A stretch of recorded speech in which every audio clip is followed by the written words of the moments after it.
Hello and welcome to my channel. I'm a massive music lover and a Eurovision fan from Brussels, and today is a very special day because I finally get to talk about 10 of my favorite entries from this year's edition that's happening in Vienna in a couple of weeks' time. Putting aside the controversy that led to the withdrawal of 5 countries this year, this edition is quite a weird one.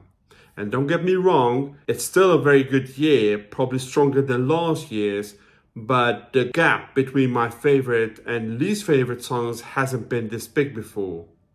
Which explains why I only have 10 songs that I'm really excited to talk about.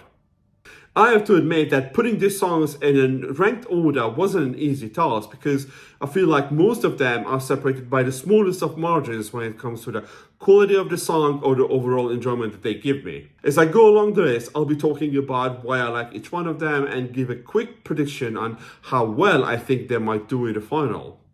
I'm pretty sure that the winning song is among this list, but unlike most years, I don't really have a clear favorite, so it's going to be quite an open competition this year. And one last thing, please do consider subscribing if you'd like to see more content like this in the future. It really helps massively. And with that out of the way, let's get this list started. Number 10. At number 10, it's Croatia with Lelek. This is probably the most typical ethnic Eurovision song on my list. And I totally love the build-up in this one and how their voices melt together to create this hypnotic sonic tapestry. I'm drawn in even without understanding the lyrics. But on the flip side, is it really unique? I don't think so. I feel like this sounds way too close to what most Ukrainian entries have sounded like for the last few years. So it kind of loses points in terms of originality. But what it lacks in uniqueness makes up for it in their excellent presentation. This is hands down one of my favorite stagings of all this year, and it starts with their gorgeous costumes, face markings, all the way to the interesting props that they use that fit the mood of the song perfectly. This is as polished as a performance can be, and it fits the song like a glove. So with all those things considered, I feel like this is going to get tons of points from neighboring and non-neighboring Eastern European countries that should push it to a potential top 10 finish, which by itself would be a very respectable result for Croatia. Number 9. At number 9 is Lithuania and Ceccah.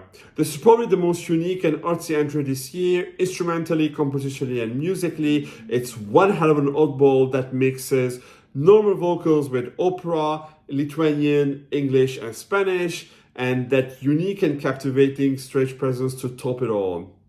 Ceccah is really offering something very fresh and spellbinding here, but whether the general public is capable of appreciating this kind of unique take is still something that remains to be seen, because I don't think it's for everyone.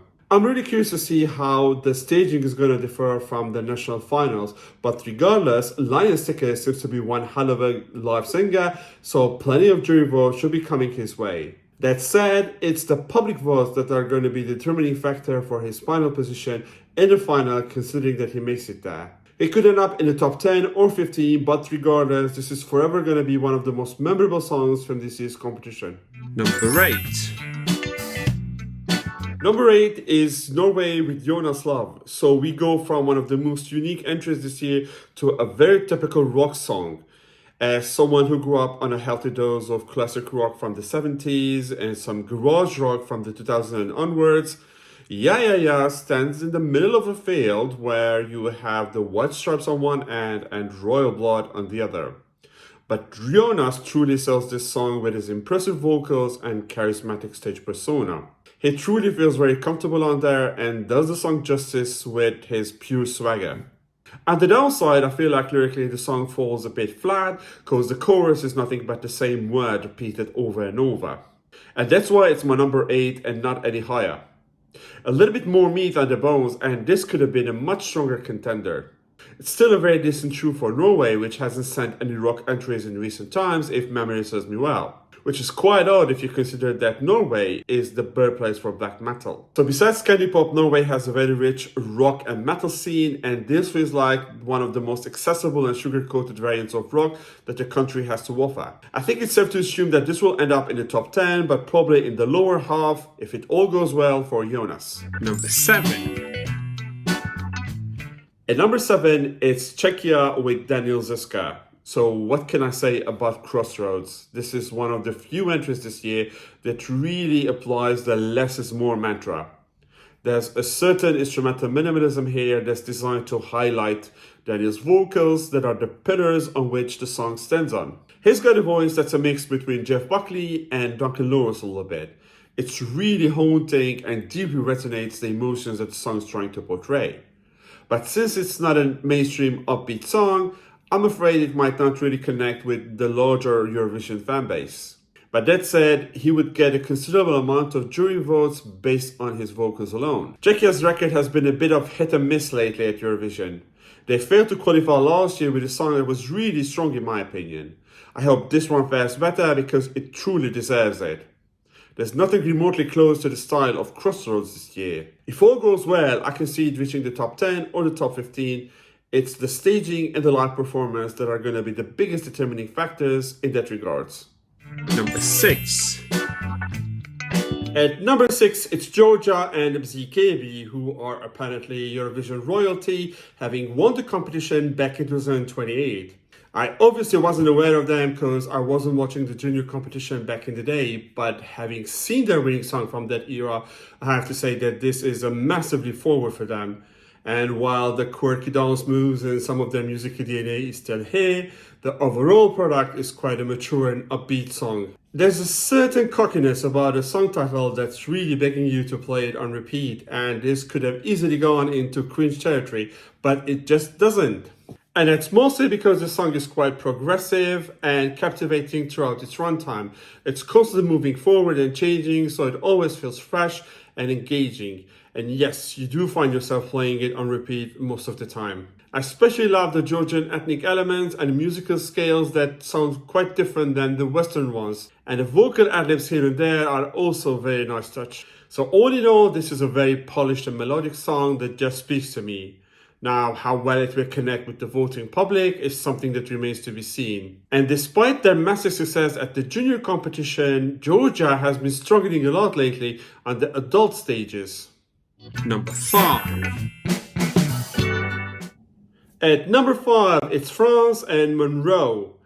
At just 17, Monroe is clearly the youngest and freshest face in Eurovision this year. And it's impressive that what she's proposing here is a mature slice of pop, opera that's clearly inspired by JJ's victory from last year. Torpegaard is a song that's really tailor-made for her to show off her operatic vocal chops. The overall package is very polished, dramatic, and theatrical. Now that the positives are out of the way, here are some of my negatives.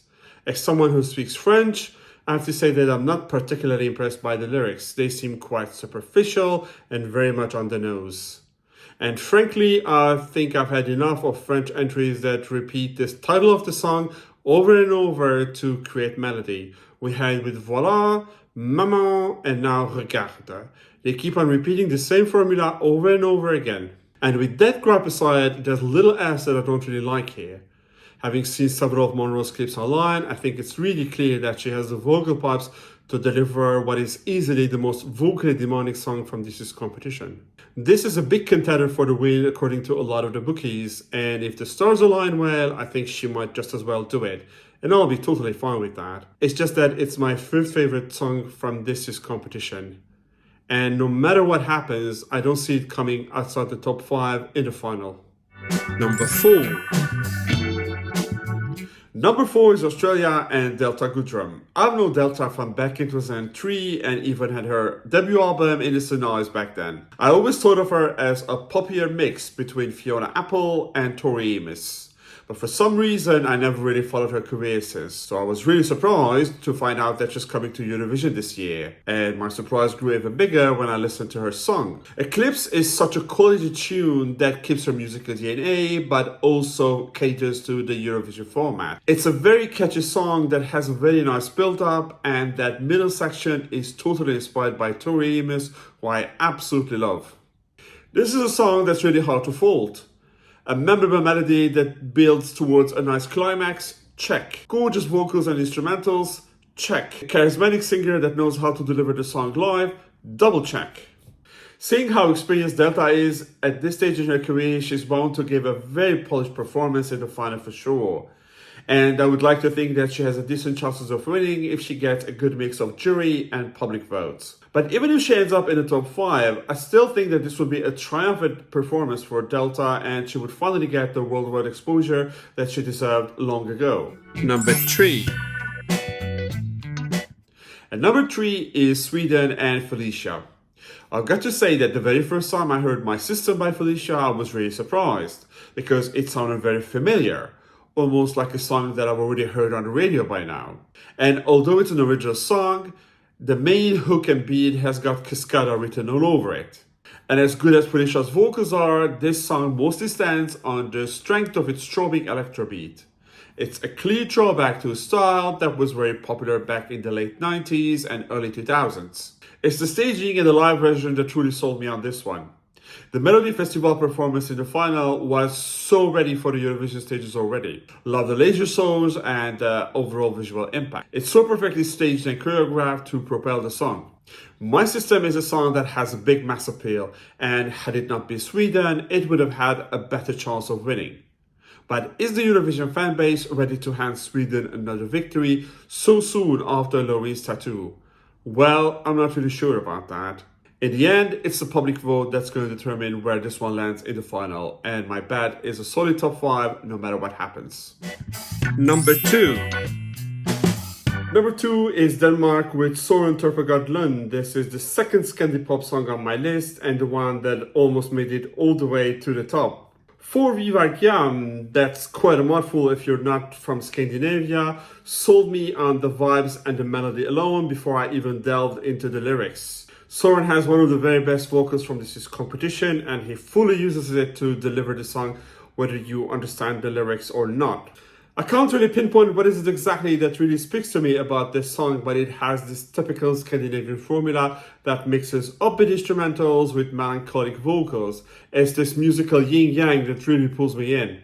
Now dive deeper into the lyrics and it's quite dark with plenty of yearning and doom, which proves my point about the contrasting aspects of the song. Denmark hasn't done so well lately, and this has the potential to be one of their very best results since they won in 2013. Søren clearly knows how to perform this song superbly, so the floor points should be coming both from the jury and the public. My gut feeling is that this is going to end up in the top 3 no matter what. So all options are really open for Søren in the final. Finally, number 1. And number 1 is Romania with Alexandra Căpitănescu. Okay, with the controversial song title aside, this has been my favorite song and the biggest grower this year. It took me a few listens, but once I got it, I was really hooked for good. As a big fan of symphonic metal acts like Nightwish and Within Temptation, this speaks to me massively. There's even some hints of Lady Gaga in there, but the crowning jewels here are Alexandra's stage presence and incredible vocals. She's truly delivering this song on all cylinders, fusing pop, rock and opera vocals immaculately. I don't know if this will end up choking or winning it all, pun intended, but regardless, this is hands down my favorite song from this year and one that I continue listening to long after the competition is over. This is Romania's comeback after a few years away, and what a banger of a comeback it is. It would be such a nice achievement if they could get their very first victory with this one. Well, Alexandra and Romania have got my vote, but what about you? Who are your favorite acts from this competition? Let me know down in the comments. That's it for now. A massive thanks if you made it this far, and please do consider subscribing if you'd like to see more content like this in the future. Cheers!